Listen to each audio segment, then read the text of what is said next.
하나님 말씀 마태복음 26장 69절에서 75절까지의 말씀입니다. 26장 69절에서 75절의 말씀 우리 한 목소리로 같이 읽겠습니다. 시작. 베드로가 바깥들에 앉았더니 한 여종이 나와 이르되 너도 갈릴리 사람 예수와 함께 있었도다 하거늘 베드로가 모든 사람 앞에서 부인하여 이르되 나는 내가 무슨 말을 하는지 알지 못하겠노라 하며 앞문까지 나아가니 다른 여종이 그를 보고 거기 있는 사람들에게 말하되 이 사람은 나사렛 예수와 함께 있었도다 하매 베드로가 맹세하고 또 부인하여 이르되 나는 그 사람을 알지 못하노라 하더라. 조금 후에 곁에 섰던 사람들이 나와 베드로에게 이르되 너도 진실로 그 도당이라 내 말소리가 너를 표명한다 하거늘 그가 저주하며 맹세하여 이르되 나는 그 사람을 알지 못하노라 하니 곧 닭이 울더라. 이에 베드로가 예수의 말씀에 닭 울기 전에 내가 3번 나를 부인하리라 하심이 생각나서 밖에 나가서 심히 통곡하니라. 아멘. 오늘 말씀의 제목은 나를 돌이키게 하는 말씀이라는 제목으로 말씀을 나눕니다. 예수님께서는 부끄러운 동기와 악한 마음으로 대적하는 자들로부터만 부인당하신 게 아니었습니다. 자기를 믿고 따르는 제자들에게서도 버림을 받으셨어요. 그 중에서도 가장 충직한 베드로에게서도 부인당하시는 장면이 오늘의 말씀입니다. 내용과 철문제 1번을 보시면 예수님이 잡히신 후 그분을 따르는 베드로의 태도는 어떠합니까? 자, 예수님께서 순순히 체포당하시는 그 순간 제자들은 다 주님을 버리고 도망하는 그 중에도 베드로는 58절에 보면은 멀찍이 주님을 따라서 사내들인이 모인 대제사장의 관정에까지 따라왔습니다. 베드로는 불과 2시간 전만 해도 내가 주와 함께 죽을지언정 주를 부인하지 않겠습니다. 이렇게 호언장담했던 사람입니다.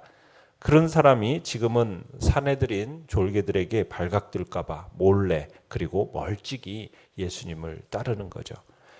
그러면서 이제 신분을 속이고 하인들 사이에 앉아서 불을 쬐고 있는데 이런 베드로의 심경은 정말 혼란스럽고 복잡했을 겁니다. 베드로는 이 사내들인 에서 진행되는 이 재판의 과정을 가까운 곳에서 다 지켜봤어요. 그리고 신문에 이어지는 이 판결이 내려지는 것도 지켜본 겁니다. 자, 그러면서 베드로는 분명 큰 충격과 혼란을 겪었을 겁니다. 아마 베드로의 믿음이 참으로 의심과 의문으로 아마 혼란스러워지고 흔들리면서 아마 허물어졌을 거예요. 그때 이제 베드로를 밀가부르듯 하려는 사탄의 결정적인 시험이 이제 시작됩니다. 내용과 철문제 2번을 보시면 베드로가 예수님을 부인하는 단계의 변화를 살펴봅시다. 자, 베드로가 주와 함께 죽을지언정 주를 부인하지 않겠습니다. 이렇게 호언장담했는데 그러나 실제 상황에 딱 닥쳐서는 3차례에 걸쳐서 이제 예수님을 부인합니다. 그것도 단순히 부인하는 것으로 그치는 것이 아니라 맹세까지 하면서 부인하고요. 그리고 심지어는 저주까지 합니다. 자, 69절에 보면 한 여종이 베드로를 알아보고서 여러 사람이 있는 곳에서 너도 갈릴리 사람 예수와 함께 있었도다 이렇게 폭로합니다. 한밤중에 체포되어서 끌려와서 신문을 받고 방금 사형에 해당한다고 지금 온 공회가 정죄한 죄인과 한 무리로 지적받는다라는 것. 이것은 베드로를 무척 두렵고 당황스럽게 만들었습니다. 그래서 베드로가 모든 사람들 앞에서 70절에 뭐라고 공언을 합니까? 나는 내가 무슨 말을 하는지 알지 못하겠노라. 그러니까 우회적으로 말은 했지만 결국 자기는 예수님과 아무 상관이 없다라고 부인한 겁니다. 자기 입으로 예수님과 상관없는 자라고 예수님과의 관계를 부인한 거죠.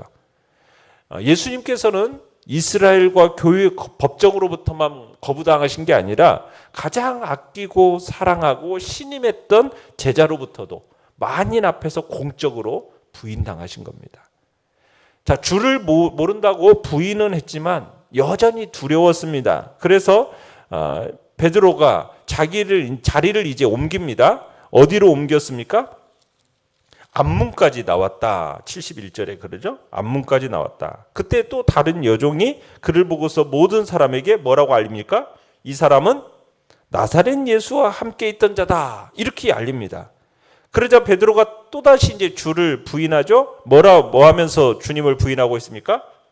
맹세하면서 부인하죠. 72절에 보면 맹세하면서 주를 알지 못한다고 합니다. 자, 같은 일이 두 번이나 이렇게 반복이 되니까 이제 주의 깊게 살피게 된 탓인지 베드로의 억양이 갈릴리 말씨인 것을 확인하고서 함께 있던 자들이 뭐라고 또 얘기해요? 너도 진실로 그 도당이라 내 말소리가 너를 표명한다. 이렇게 얘기합니다. 그러자 이제 다급해졌습니다. 베드로가. 그러면서 74절에 보면 어떻게 하면서 얘기합니까? 저주하면서. 그죠? 저주하면서 나는 그 사람을 알지 못하나라고 맹세하는 모습을 보입니다. 그러니까 베드로가 지금 3번이나 반복해서 그것도 맹세하고 저주하면서까지 주님을 부인하였다라는 것은 그저 단순히 그 상황이 급박하고 살벌하는 것만으로는 이게 설명이 되지 않습니다. 이미 베드로의 마음에 믿음이 허물어진 거예요. 그렇지 않으면 이런 일이 있을 수 없는 거죠. 의심과 의혹, 그리고 실망과 낙심, 또 환멸, 이것이 이런 마음으로 인해서 베드로의 마음이 주님으로부터 멀어졌기 때문에 이런 일이 일어나게 된 겁니다. 그러니까 베드로는 이미 믿음이 무너져 버렸던 거예요. 이 여종의 지적, 사람들의 hir난, 자, 이것으로 인해서 이 베드로의 마음을 어떻게 보면 확정짓고 겉으로 드러내 보인 그런 계기가 돼버린 겁니다. 그처럼 믿음을 자신했었던 이 베드로가 지금 사탄의 손바닥에서 지금 놀아나게 된 겁니다. 사탄이 밀가 부르듯 베드로를 가지고 놀고 있는 거죠. 연구와 묵상 문제 3번입니다. 베드로가 통곡한 결정적인 이유는 무엇입니까? 74절에 보시면 베드로가 저주하면서 주를 부인한 순간 어떤 사건이 있어요? 닭이 울었습니다. 누가복음은 닭이 우는 것과 함께 예수님께서 그 몸을 돌이키시고 베드로를 향하여 바라보셨다. 이렇게 적고 있어요. 그러니까 베드로가 닭 우는 소리와 예수님의 그 시선에서 뭐가 기억이 났어요? 주님께서 하신 말씀이 기억이 났어요. 75절에 그죠? 이에 베드로가 예수의 말씀에 닭 울기 전에 네가 3번 나를 부인하리라 하심이 생각나서 밖에 나가서 심히 통곡하니라. 닭 울기 전에 네가 3번 나를 부인하리라. 여러분, 이 말씀은 어떤 말씀이겠습니까? 이건 예수님께서 베드로의 연약함을 아시고 타이르시면서 일깨우시는 말씀인 겁니다. 지금 감당할 수 없는 시험이 닥칠 것이니 깨어 기도하라. 그 말씀으로 이 말씀을 일깨웠던 말씀이에요. 그러면서 또 뭐가 있느냐? 실패한 베드로를 버리지 않을 것을 미리 알리신 말씀이기도 합니다.